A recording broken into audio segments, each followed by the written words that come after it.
तैयार रहिए, स्टार्ट। क्या दुनिया एक बार फिर विश्व युद्ध की तरफ बढ़ रही है? स्टॉप। रूस और यूक्रेन के बीच 13 महीने से चल रहे युद्ध के बीच चीन और ताइवान में बढ़ रहे तनाव से एक और युद्ध की आहट सुनाई दे रही है। स्टॉप। वहीं इजराइल और ईरान सीरिया के बीच की तनातनी भी अच्छे संकेत नहीं दे रही। स्टॉप। कोरोना महामारी की त्रासदी से उभरी दुनिया तनाव का ऐसा माहौल पहली बार नहीं देख रही। स्टॉप।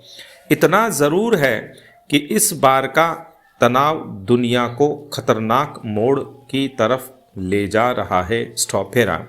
ताइवान राष्ट्रपति की अमेरिका यात्रा से बौखलाए चीन ने 3 दिन से ताइवान को घेर रखा है। स्टॉप।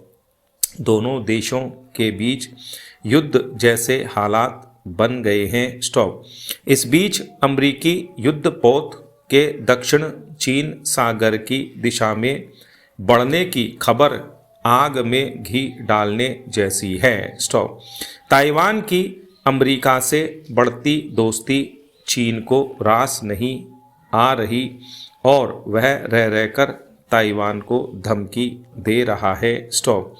ऐसे ही हालात इजराइल और ईरान सीरिया के बीच बन रहे हैं। स्टॉप।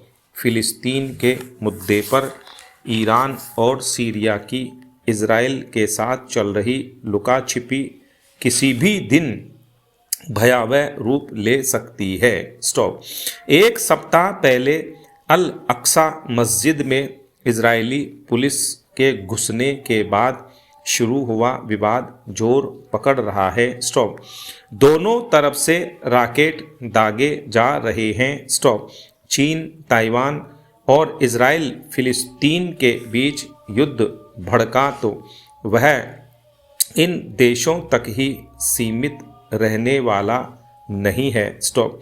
इजराइल और ताइवान के साथ अमेरिका है तो फिलिस्तीन के साथ अप्रत्यक्ष रूप से रूस खड़ा है। स्टॉप। रूस खुद यूक्रेन के साथ संघर्ष में उलझा हुआ है। स्टॉप। यहाँ सवाल ये भी खड़ा होता है कि क्या तनाव को ख़त्म करने का कोई रास्ता है? स्टॉप। क्या संयुक्त राष्ट्र तनाव को कम करने में सक्षम साबित होगा? स्टॉप। सवाल यहाँ भारत की भूमिका को लेकर भी है। स्टॉप। अनेक देशों का मानना है कि रूस यूक्रेन युद्ध समाप्त कराने में भारत सार्थक भूमिका निभा सकता है। स्टॉप। भारत के दोनों देशों से अच्छे संबंध हैं। स्टॉप। भारत की बात वैश्विक मंच पर सुनी जाती है। स्टॉप। इसलिए उसे इस दिशा में प्रयास करने चाहिए। स्टॉप। पैरा। अमेरिका रूस और चीन को भी वर्चस्व की झूठी होड़ में फंसने की बजाय दुनिया के सामने खड़ी समस्याओं के समाधान के लिए सक्रिय होना चाहिए। स्टॉप।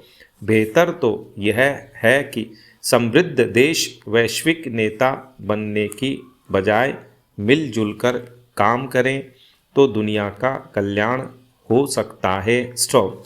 हथियारों पर बहाया जाने वाला धन अगर गरीबी कुपोषण और भुखमरी दूर करने में काम आए तो दुनिया का भला हो सकता है। स्टॉप। पैरा।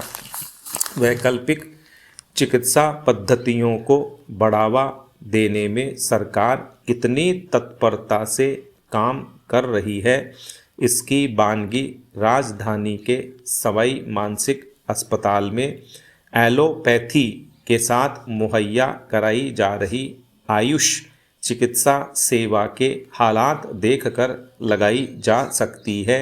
स्टॉप। शायद सौतेला बर्ताव इसी को कहते हैं। स्टॉप। एसएमएस अस्पताल में शायद ही किसी को जानकारी हो कि एलोपैथी के साथ साथ आयुष चिकित्सा पद्धति से भी उपचार होता है। स्टॉप।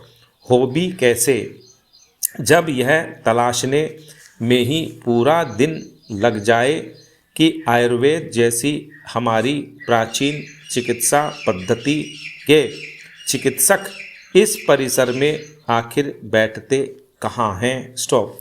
बांगड़ परिसर के बेसमेंट में संचालित हो रहे आयुष चिकित्सा का आउटडोर ओपीडी 1.5 दशक बाद भी जस का तस है। स्टॉप।